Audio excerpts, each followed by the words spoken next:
Hello, and welcome to Tales After Dark. This is a podcast that will be filled with scary stories and diving deep into the world's most treacherous cult crimes.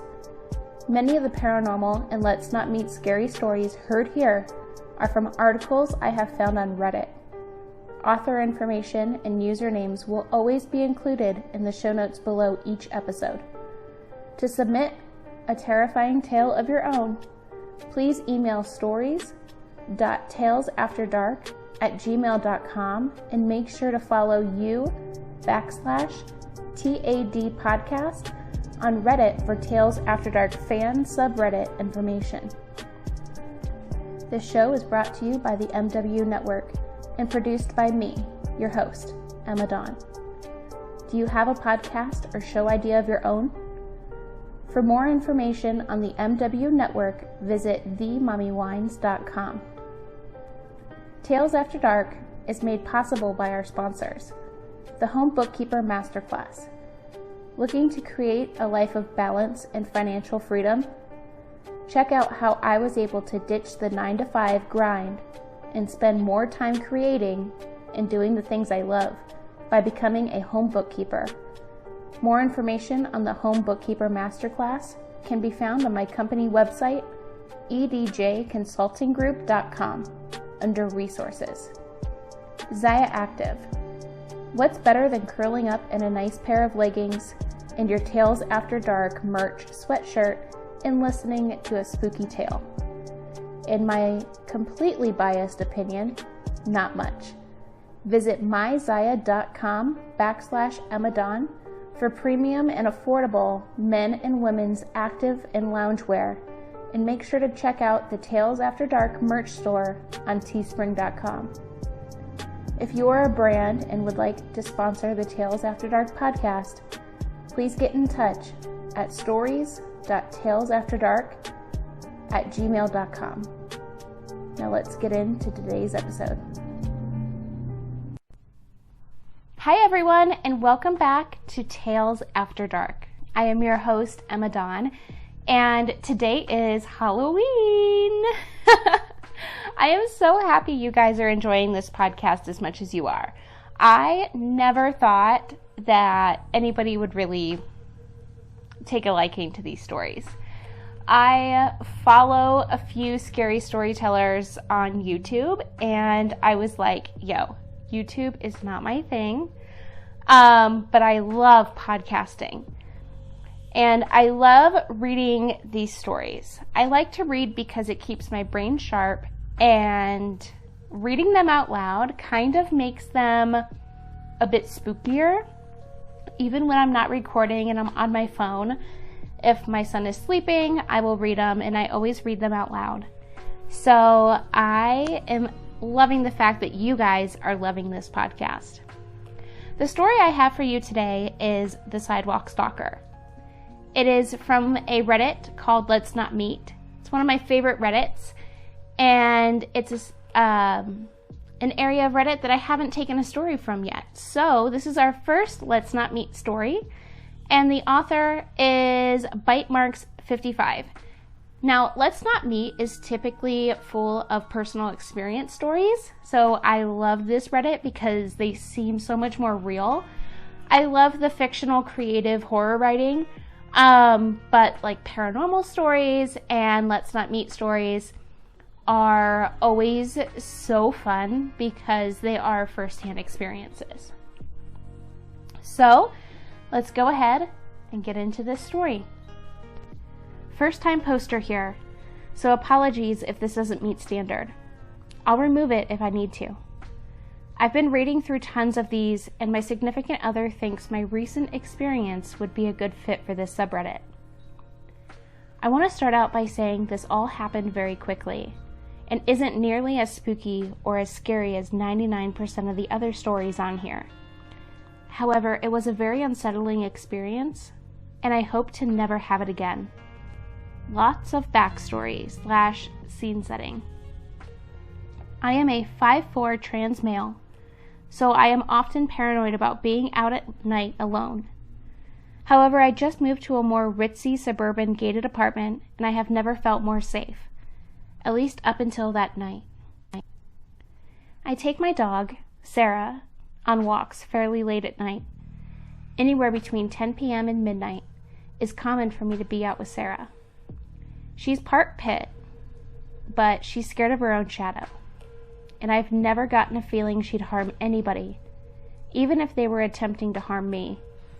She's a great dog, just definitely not meant to be a guard dog.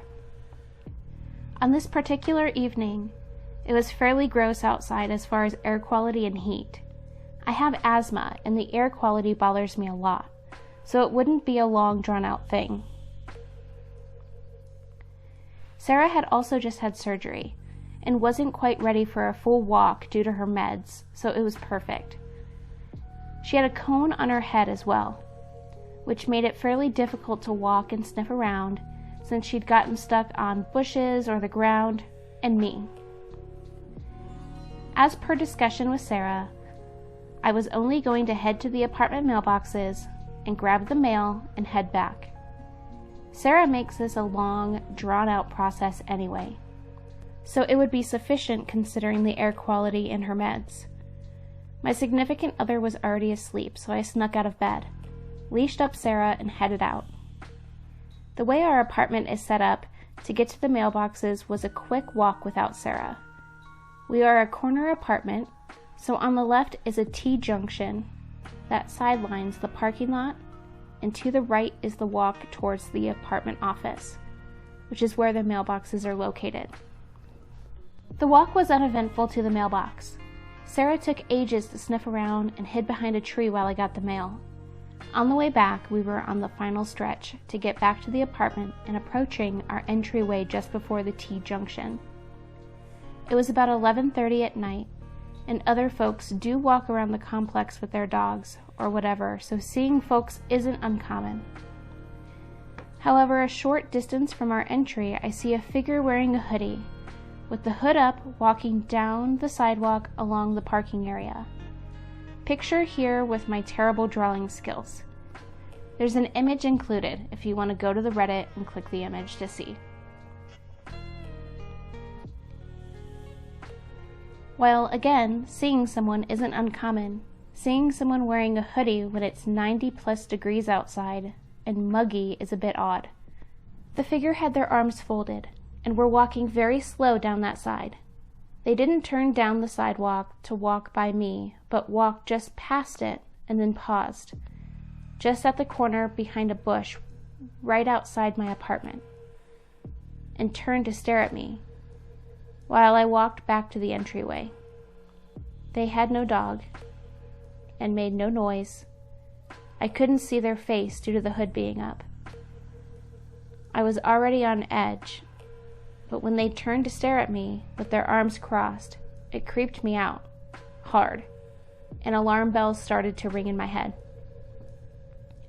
I picked up the pace a bit and finally made it to the entryway.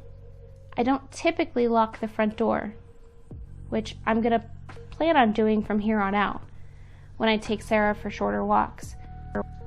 So as soon as I turned the corner and got out of sight of the figure, I busted into a run and grabbed the doorknob. As I turned it, I heard the snap of a twig and crunching noises to my right side, as if someone was running through the landscaping towards my entryway. Me and the dog both dove into the house, and I shut and locked the door as quickly as I could. I checked every window which faced that direction, our patio window, our living room windows, and bedroom windows, and front door peephole, and I could not find the person at all. They must have either kept running up the sidewalk or bolted the other way. Either way, I waited about 15 minutes before taking Sarah back out to relieve herself, in which the person never reappeared. Ever since then, I look everywhere before I leave. We lock the door, and I've started going out no later than 10:30, when more residents are out and about. I no longer have the same feeling of safety here. I always tell my significant other when I leave and make sure she's awake. So Sidewalk Stalker, let's not meet. You guys are going to have to tell me what you think of the Let's Not Meet stories. They're a little bit more personal, which I think is fun. Go ahead and send me a voice memo. The link will be in the description box below, and tell me what you thought of this story and other Let's Not Meet stories. Do you want to hear more? Do you want to stay with the more paranormal, spooky author stories? Leave me a voice memo, and I'll include it in the next episode.